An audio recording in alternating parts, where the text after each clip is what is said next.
Music is a powerful, intimate art form that can fill hearts and inspire people. For many, Disney music does just that, with abstract lyrics about perseverance and magic inspiring people to dedicate themselves to fulfilling their dreams. Lyrics are usually the most important part of that, driving the narrative and message of a song, with music providing catchy melodies and entrancing harmony underneath.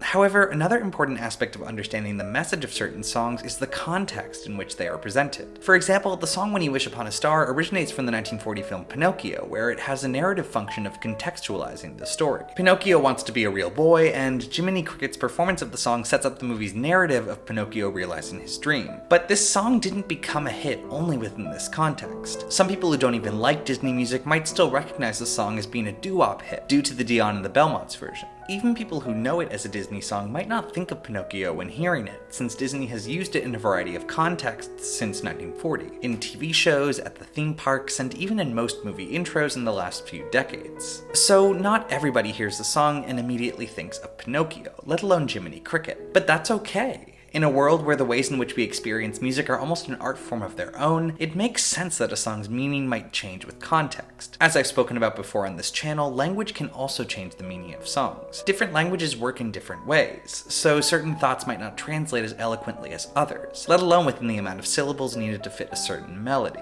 Because of this, many Disney songs have changed meaning slightly in translation. For example, the Swedish version of When You Wish Upon a Star translates to Do You See the Star in the Blue, and the Danish version translates to When You See a Shooting Star. But back to context. Some people in Sweden, Norway, Denmark, and Finland might not even associate When You Wish Upon a Star with Pinocchio. Instead, it's a reminder of a unique holiday tradition. Let's talk about the Christmas special that's a Nordic phenomenon.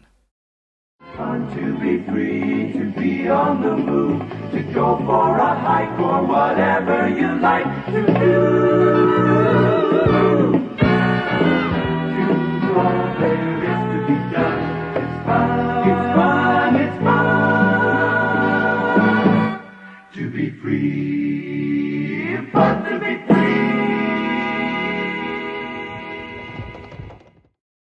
On December 19, 1958, the Disney special From All of Us to All of You aired in the United States on ABC. Hosted by Walt Disney and Jiminy Cricket, the special featured 2 Christmas-themed shorts alongside other clips from Disney movies. The original shorts were 1932's Santa's Workshop and 1949's Toy Tinkers. The other clips were songs or scenes from movies such as Peter Pan, Lady and the Tramp, Bambi, Cinderella, and more. The special ends with Jiminy Cricket singing When You Wish Upon a Star, specifically saying that the song symbolizes faith, hope, and all the things that Christmas stands for. If you're like me, you might not have ever heard of the special growing up. It was aired in 1958, but was only rebroadcast a few times before fizzling out of circulation in 1980. However, the story is entirely different in Nordic countries, such as Sweden, Denmark, Norway, and Finland.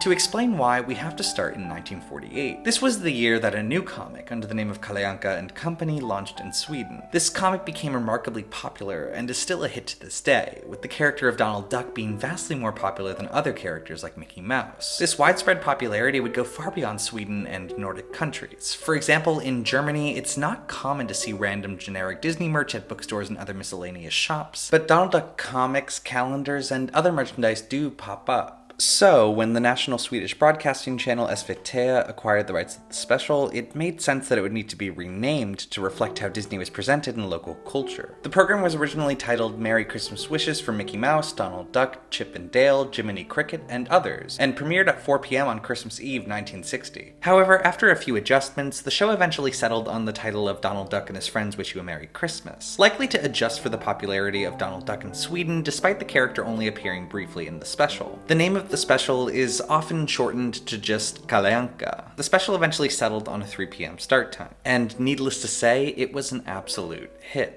This can be attributed to 3 main things: the popularity of Donald Duck as a character, the fact that there was only one television channel in the country, and the lack of cartoons shown on Swedish TV at the time. The only opportunity to watch authentic Disney cartoons at home was during the Christmas Eve special, so many people tuned in. You couldn't have done Kalle Anka in 1970. It had to be 1960 when television was new. From there, it became a cultural phenomenon. For the past almost 60 years, a significant chunk of Sweden has tuned in at 3 p.m. on Christmas Eve to watch the special, with it being an essential tradition in Swedish culture. Despite being a version of the original US special, Kalle Anka is actually quite different for more reasons than just the name change. change. For example, there's the obvious difference with the special having a different host, but there are also different cartoons presented. Though the original broadcast was almost identical to the US one, in 1967 changes started being made to form what many Swedish people know as Kalle Anka. Toy Tinkers was removed and replaced by T for 200, but that was eventually replaced with Clown of the Jungle, the short that's still in the special to this day. Other notable changes were made, such as the addition of Ferdinand the Bull, a relatively obscure 1938 Disney short that many people don't know about today outside of this Christmas special. If you want to learn more about that specific short's history, I'll be linking to my video about Ferdinand in the description.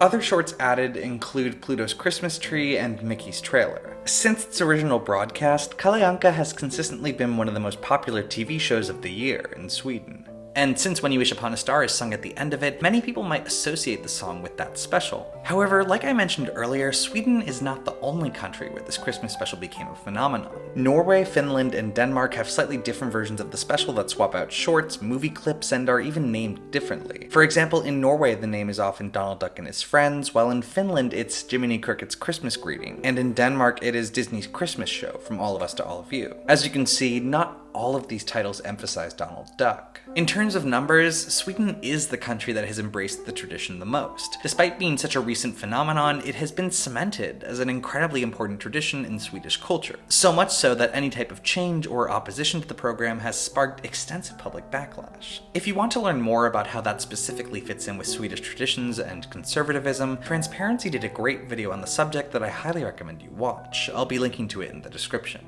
So, which type of opposition do Disney cartoons receive? For some, the program represents another facet of US American imperialism, or specifically how US American culture and art has long influenced commercialism and art around the world. This is not just a sentiment that is limited to Sweden or this special. Like I've mentioned in past videos, Disneyland Paris also has a history of similar connotations in France. However, when you have multiple generations growing up with intense nostalgia associated with a particular tradition, you can imagine that those people would want the tradition to stay exactly the same way that it was when they were children. Throughout the years, Kalle Anka has seen slight changes, but a majority of them have prompted public backlash that required the network to quickly fix the mistake the following year. For example, in 1982, the short Ferdinand the Bull was replaced with The Ugly Duckling, prompting so much backlash that the short was quickly reinstated. In fact, this adherence to tradition even carried personal consequences for some of those involved. For example, one of the hosts received a heavy amount of backlash when he attempted to have his segment pre-recorded so he could spend more time with his family. He would later recount that the public's requirement for him to be there live every Christmas Eve affected his personal life heavily.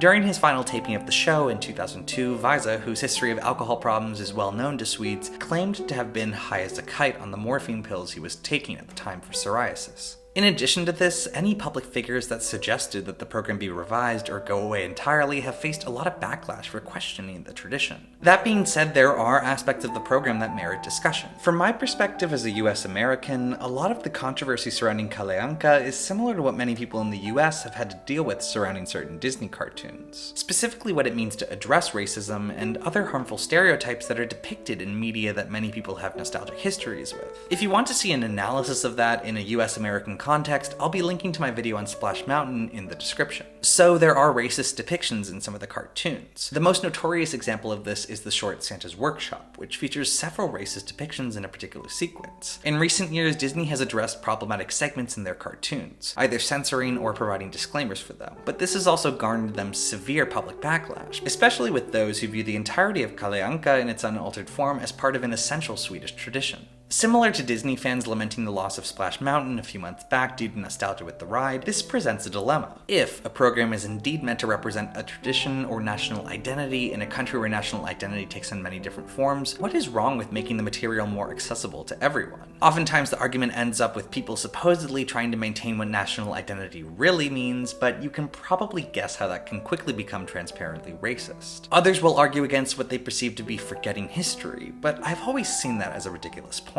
By allowing racist and bigoted traditions and depictions to continue circulating through culture, are we not forgetting history? Are we not forgetting the social progress that has been made to help dethrone the cultural prominence of such harmful views? But, like I said, Transparency's video on the subject is a great job of analyzing how the controversy surrounding Kalle Anka's controversial history fits within Swedish conservatism. Regardless of the controversies, though, From All of Us to All of You continues to be a phenomenon that is considered among some of the most important Christmas traditions in Nordic countries. For many, it represents a time where families can come together and enjoy each other's company, watching cartoons that have been passed down from generation to generation. Making sure that that tradition is inclusive for everyone is an important step in ensuring that it continues being a beloved tradition and not simply an antiquated relic of a problematic era. And, like I said at the beginning of this video, the special provides a unique way for Disney fans to encounter certain music and animation in a new context. So if you're not doing anything at 3 p.m. Central European Time on Christmas Eve, maybe you should put on From All of Us to All of You or Kalle Anka and hear When You Wish Upon a Star in a way you may have never heard before.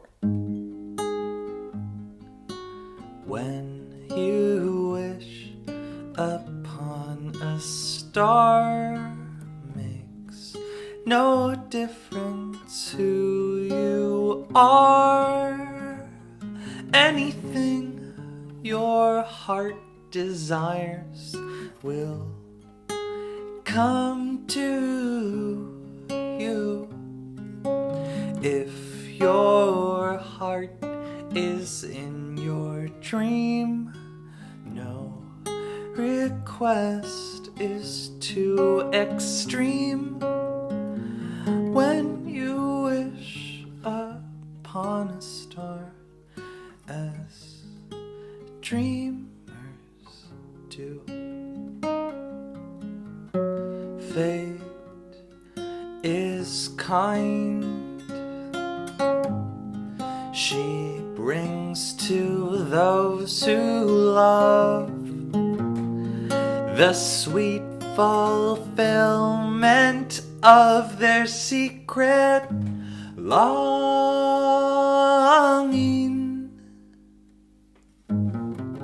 Like a bolt out of the blue, fate steps in and sees you through.